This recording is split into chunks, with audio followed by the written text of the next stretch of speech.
Riverboat.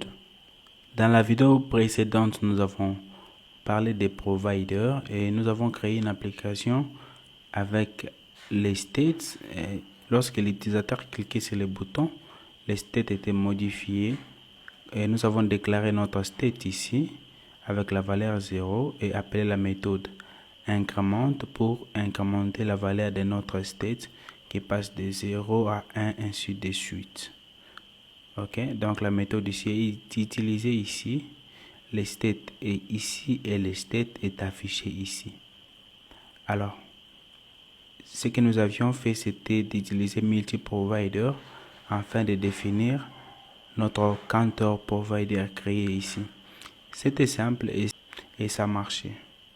Alors, dans cette vidéo maintenant, ce que nous devons faire, c'est utiliser Riverboat à la place des providers. Donc, je vais copier les liens pour installer Riverboat. Je vais ouvrir le terminal et taper la commande pip add Flutter Riverboat.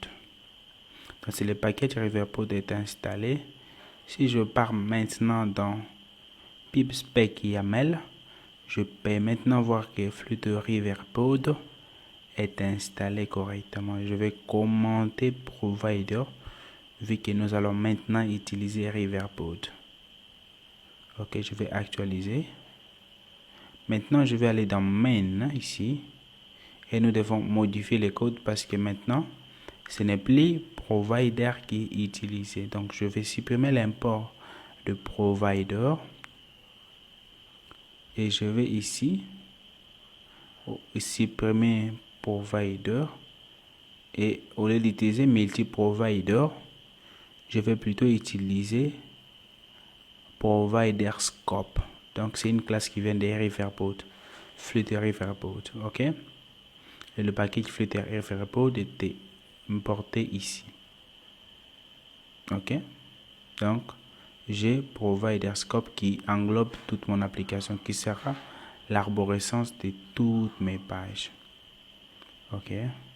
Maintenant ici, au lieu d'utiliser le counter with change notifier, nous allons supprimer cette classe et nous allons créer les states selon Riverboat. Alors, pour créer les states selon Riverboat, je vais ici utiliser final et créer, n'est-ce pas,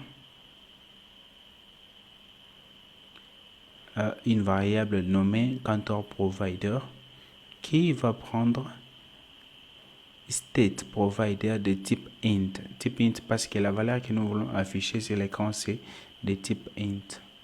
Alors, je vais prendre ici, mettre une fonction en paramètre avec le paramètre ref et qui retourne 0. Donc, la valeur par défaut, ce sera 0. Là, nous venons de créer notre state appelé counterProvider avec la valeur par défaut 0. Et ce provider est de type int. Je pouvais aussi faire ici return 0, mais je vais garder la forme simple de retourner parce qu'on aura ici qu'un seul statement. Donc, je vais seulement faire retourne comme ça. Ok. Donc, nous avons notre state ici, counterProvider. Ce que nous devons maintenant faire, c'est l'utiliser. Ok. Alors, je vais retourner dans la fonction. Je vais fermer d'abord ce fichier. Je vais retourner dans la fonction main ici maintenant. Qu'est-ce que nous devons faire? Nous devons modifier ce code ici. Alors, ce que je vais faire ici, c'est d'abord supprimer ma classe homepage qui hérite des stateful widgets. Je vais supprimer ça, donc je n'aurai plus besoin. Alors ici, my homepage state, ok, qui était extend state. Ce que je vais faire ici, c'est d'abord supprimer ça. Je vais renommer ça my homepage. Au lieu de extend state, je vais dire extend quoi? Extend consumer widget. Alors c'est un widget qui vient de Riverboat. Ok, ce widget va nous permettre, n'est-ce pas, d'utiliser des paramètres de Riverboat pour gérer notre state. Alors ici maintenant, comme nous avons utilisé les consumer widgets, nous devons ajouter un paramètre ici appelé de type widget ref, appelé ref, donc qui sera la référence qui va nous permettre d'interagir avec les providers. Donc ici dans notre variable, dans notre state ici, nous allons dire final counter est égal à cette fois-ci ref.watch. Alors watch va nous permettre de faire quoi? Watch va nous permettre d'observer un provider pour obtenir sa valeur et réagir automatiquement au changement. Donc lorsque la valeur va changer, Watch va directement gérer les states ici automatiquement. Donc, alors, dans notre counter provider ici que nous avons importé ici, c'est ce que nous allons utiliser. Nous allons faire watch entre parenthèses counter provider. Counter provider, c'est notre provider que nous avons défini là-bas. Et ces providers, ici, c'est de type int. Donc ici, je vais supprimer la valeur parce que la valeur directement des compteurs, ça sera la valeur de ce que nous avons déclaré là-bas. Donc ça sera 0 par défaut. OK?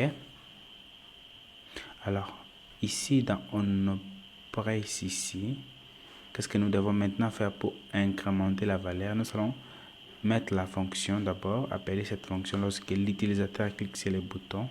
Maintenant, à l'intérieur de cette fonction, qu'est-ce que nous allons dire? Nous allons utiliser le paramètre ref.read.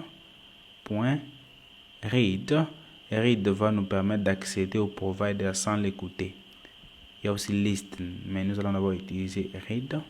Read quoi? Read le nom de notre provider, counter provider. .notifier, ok? Et puis nous allons faire quoi? Nous allons faire .state plus. Donc, nous accédons à notre provider, au state de notre provider, et puis nous incrémentons son state. Notre provider ici s'appelle counter provider. Donc dans read ici nous précisons seulement counter provider.notifier et puis .plus. Ici c'est bon. Lorsque je peux maintenant actualiser pour tester mon application. Donc notre state est ici, nous l'avons utilisé ici, nous avons défini ici avec watch, nous avons ajouté référence, nous avons ajouté consumer, donc tout est bien fait ici. C'est comme ça qu'on utilise Riverboat dans une application. D'accord? Donc à ce moment ici, je vais couper l'application. Je coupe l'application parce que j'avais installé un nouveau package, Fleet Riverboat, et puis je vais relancer l'application. Chaque fois que vous installez un package, il faut toujours couper et puis relancer l'application. Ici, maintenant que l'application est démarrée, je vais cliquer sur le bouton. Et là, je peux voir que l'application change lorsque l'utilisateur clique sur le bouton. Donc, consumer, nous avons counter ici, nous faisons ref.watch.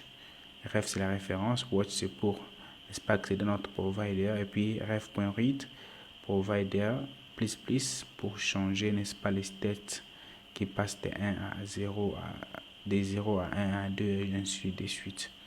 Donc ça, c'est avec provider comment créer les counters. Dans la prochaine vidéo, nous allons voir comment maintenant utiliser bloc pour créer la même application. Donc je vous retrouve dans la nouvelle vidéo. Merci.